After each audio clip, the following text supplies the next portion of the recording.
Бұл зал бізде Карлактың шаруашылығы деп аталады. Мынандай жағдайды есте тұтуымыз керек. Карлак өз заманына сай озық, үкімет тапсырыстарын артығымен орындап тұрған үлгілі шаруашылық болды. Отан соғысы кезінде Карлак үкіметке ең арзан астық тапсырды. Енді осының бәрінің себебі төмендегідей. Біріншіден, орасан көп мөлшерде тегін жұмыс күші. Кей жылдары 65-75 мыңға дейін адам отырған Карлакта. Екіншіден, сотталған адамдардың басым көпшілігі бұлар бұрынғы кулактар, еңбек сүйгіш, еңбекқор, жермен жұмыс істей алатын адамдар болған. Және де мүмкін басты себептердің бірі болар.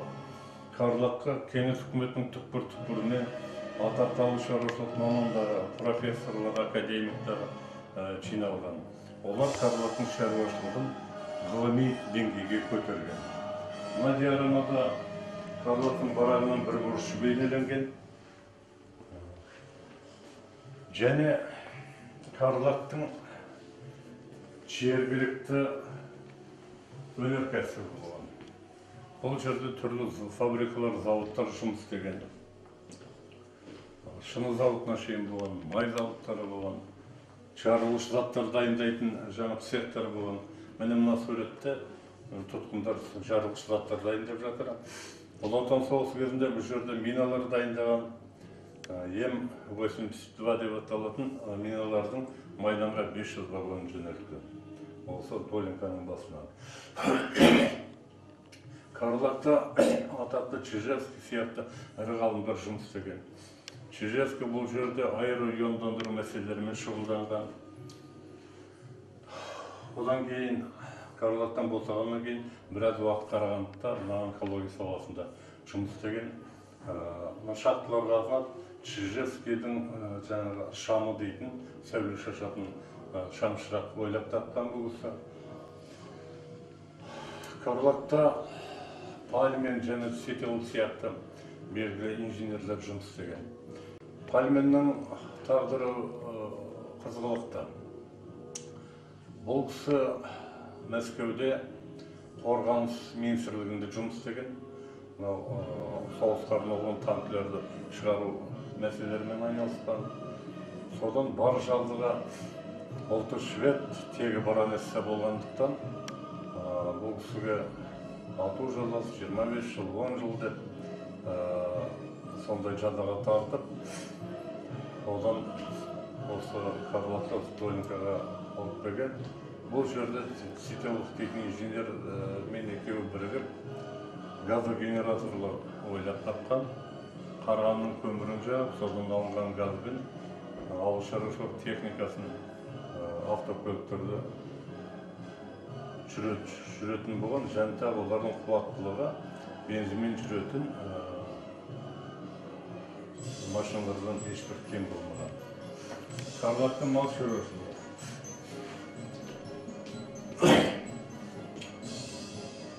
Қазақстанда аудандастырылған мүйіздері қара малдың екі тұқымы бар. Бұл далалы қызыл сиыр және қазақтың ақбас сиыры.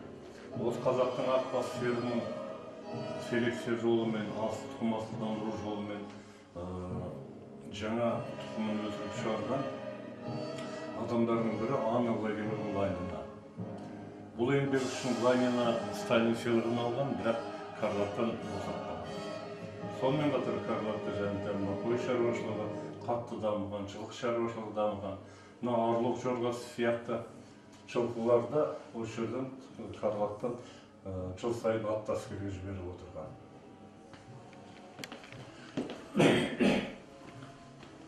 Карлактың өсімдік шаруашылығы.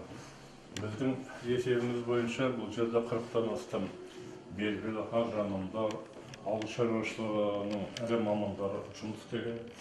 Олар 30-дан астам, нақтылап айтқанда дән-дақылдардың 33 түрін ойлап тапқан жаңадан. Жеміс-жидектің 80-ден астам түрлері шығарған осы Карлакта. Бұл жерде 2 мәрте социалистік еңбек ері атағын алған академик Вячеслав Пустовой сияқты, ағайында Борис және Фортунатов сияқты адамдар жұмыс істеген. Пустовой кейін Лениндік және Сталиндік сыйлықтардың лауреаты болған адам. Карлактың тұтқындары үш ірі суландыру жүйесін жасаған. Оның алғашқысына Самарқан суландыру жүйесі, одан кейін Чартас су қоймасы және Жезқазғанда кейінгі су қоймасы. Сондағы қолдарындағы қарулары тек қана күрек, пайда, тәшке. Мына диаграммада қорадан сыртқа қарай, ала қарай көрініс. Бірден көзге түсетін нәрсе бұл малдардың денсаулығы, семіздігі. Олай болуға сол кезеңге тән болатын, өйткені сол уақытта адамнан гөрі мал қымбат болған. Карлактан қалған ескілікті дүниелер. Мына алдарыңызда сыдыртқы бейнеленген. Бұл құралмен ағаштарын қағылған сыдыратын болады. Одан кейін бұл сыртқы шүйткені Карлакта мал арасын омарталар ұстаған. Және мына шәнішті, әдетте шәнішті үш тілді болатын. Бұлар төрт тілді, өйткені жақын арадағы сас көз сияқты көздер. Одан кейін Нұраның өзені, бұлардың бәрі терең, суы мол болған, және балығы өте ірі болған. Карлактың зертханасы.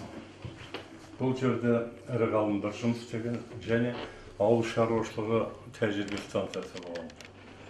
Әрине ғалымдардың басым көпшілігі олар тек қана орыс емес, еврейлер, неміс, басқа да ғалымдар жерде жұмыс істеген. Мына алдарыңыздағы сол еңбек құралдары ғалымдардың, бұлардың бір бөлігі сол Карлаг заманынан қалған дүниелер.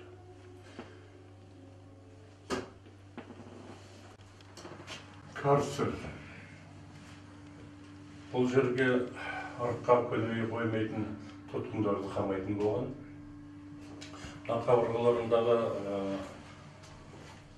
тастар бұл сол заманнан қалған дүние. Бұндай карцерлердің бір ерекшелігі, бұнда тақтайдан жасалған төсек болады. Және де тәулігіне 24 сағаттың ішінде 6 сағат қана пайдалануға рұқсат етіліп, қалған уақыттарда сол қабырғаға қайырып, сол бұрандамен бекітіп қоятын болған. Мына осы мұражайда қалғана келтіріп, жөндеу кезінде табылған құрал. Жергілікті қариялардың айтуынша, бұл құдықта сол заманда тәртіпке көнбеген жекелеген тұтқындарды қамайтын болған.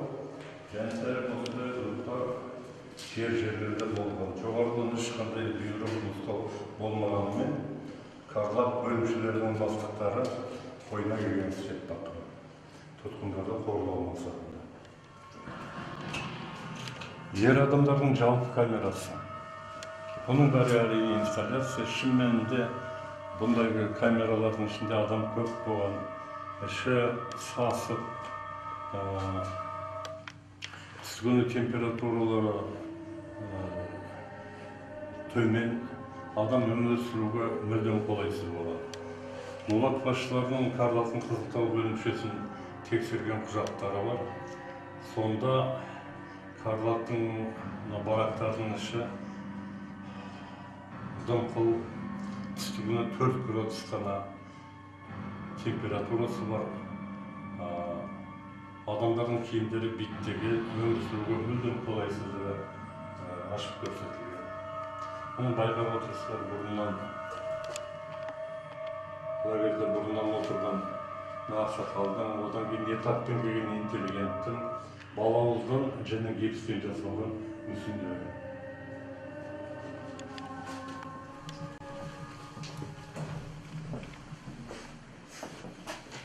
Карлагтың емханасы.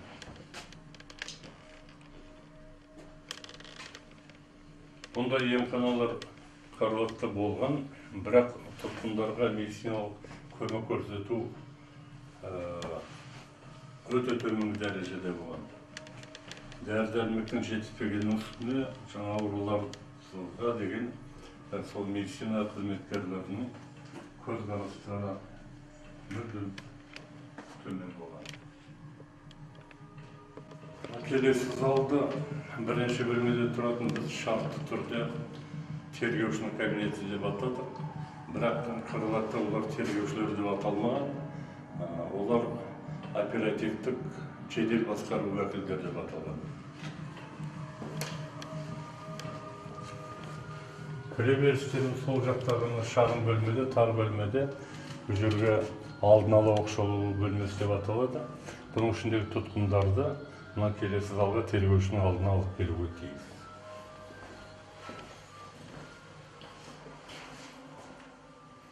Тергеушінің кабинеті.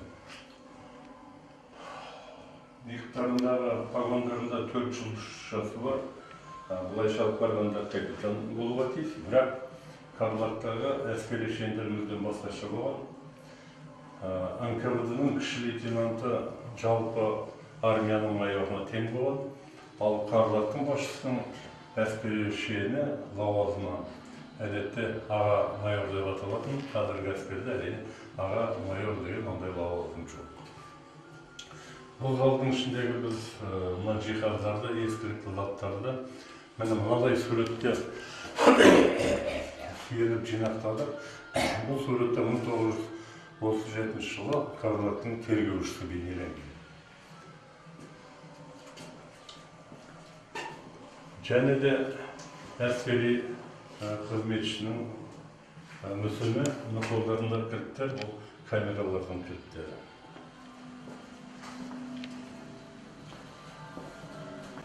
Осындай жерлерде тұтқындарды суретке түсіріп, олардың анкеталары толтырылып, және салтақтардың таңбасы алынатын болады.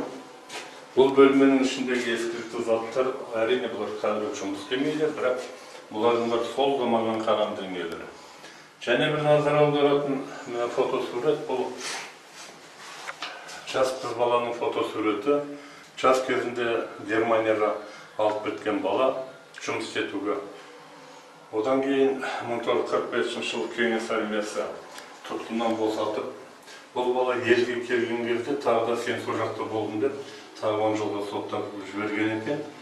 Кейбір деректерге қарағанда бұл бала мүмкін әлі тірі болуға тиіс, және Ресейде тұруға тиіс деп есептеледі. Ал енді мына жерде көріп тұрғандай сол уақыттағы ортақ әйелдер камерасы көрсетілген. Негізінде Қарлатта әйелдер жеке ұстаған бұл Алжир. Халық жауы әйелдердің лагері. Совет үкіметі бойынша ең айқын лагер. 1938 жылы болуда 53 жылы лагерь жапты.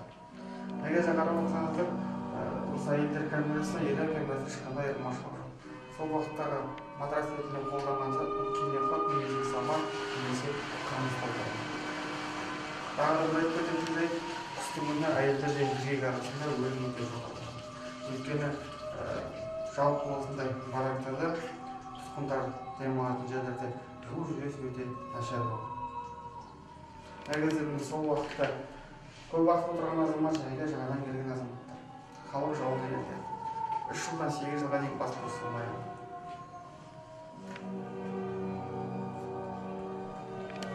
Ағарта түстік. Алма есіктерге келетін болсақ, есіктердің барлығы осы Қарағандыда орналасқан 816 атты түрменің есік есіктері. Түпнұсқа. Бұл сол уақыттағы болған есіктер. Ал мына кезде келетін болсақ, сол уақытта Қарлатта болған морг, мәйіт сақтайтын жер. Құстың міне өлімі өте жоғары болды, және де құстың міне қабырғалауға ешқандай мүмкіншілік болған жоқ. Сол уақытта қаза тапқан азаматтар қарап отырсаңыздар осыны ағаш бөшкеге салған көктемгі жей сақтаған. Көктемгі жер жібергеннен кейін ортаға бір қабырғасылап барлық қаза тапқан азаматтар сонда жерленген. Ал мәлімізге келетін болсақ, сол уақыттағы Қарлаттағы болған ату қабырғасы суреттелген. және де өлім жазасына кесілген Карла. Нақты қай жерде болғаны мұндай хабарлар бізге белгісіз. Басым көпшілігі сол уақыттағы ату үкімі үштікпен шығарылды. НКВД-ның үштігі.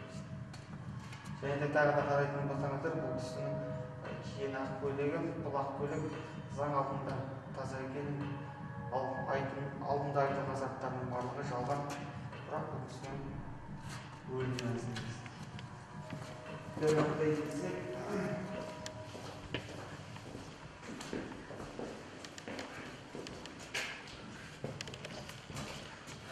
алдына кезең келетін болсақ, сол уақытта Карлактағы болған қинау өрбес. Мысалы, Солженицын өзінің «ГУЛАГ» деген кітабында бірінші томында жазады. Сол уақытта Карлакта азаматтар қинаудың 31 түрін қолданған. Азаматты 31 түрін қинап, керекті қағазға қол қойған.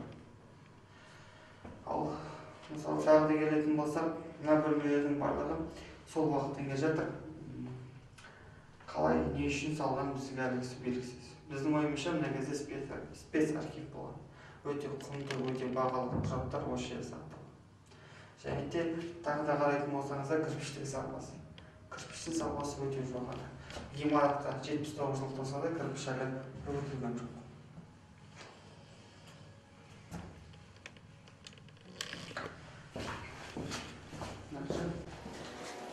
Ал мына кезде келетін болсақ, сол уақытта Карлактан болған суретшіге арналған көрме залы. Карлакта суретшілер саны өте көп болды. Сол жылдары Карлактан болған суретшілердің тек қана биігілік тақырыпта ғана сурет салушы. Бұл сол уақыттағы саяси режим, сол уақыттағы идеология. Ленин, Сталин, коммунистік партия.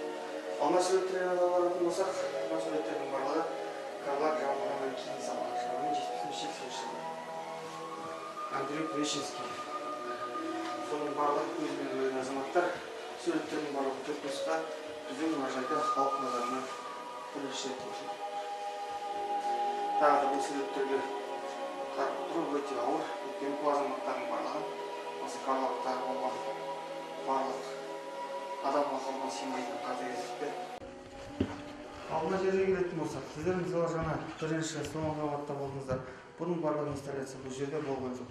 Тек қана мына бөлмеде шын мәнісінде Карлак бастығының қабылдау бөлмесі болған, және де Карлак бастығының кабинеті де бұл жерде орналасқан. Ал мына кезде келетін болсақ, сурет. Бұл суретте өте түпнұсқа шамамен 1940 жылы салынған. Суреттің аты Ленин, Сталин, Петроград қаласын қорғау үстінде деп аталады. Нақтылы кіммен салынғаны, авторы кім екені бізге әлі белгісіз. Мына жиһазға қарайтын болсақ, сол уақыттағы сол 30-40 жылдары болған ең бағалы, ең қымбат жиһаз. Қарапайым азаматтардың қолын жайға соңғылар жетті. Ал мына кезде келетін болсақ, Карлак бастығының бөлмесі, Карлак бастығының жұмыс орны. Біздің ақпарат бойынша Карлакта 11 бастық болған, ал мына кезде тек қана 6 көрсетілген. Осы Карлак бастығының жайлы тапқан ақпараттар. Тағы да Карлактан кейін бұл кісілердің тағдыры қалай болған, не болған бізге әлі белгісіз.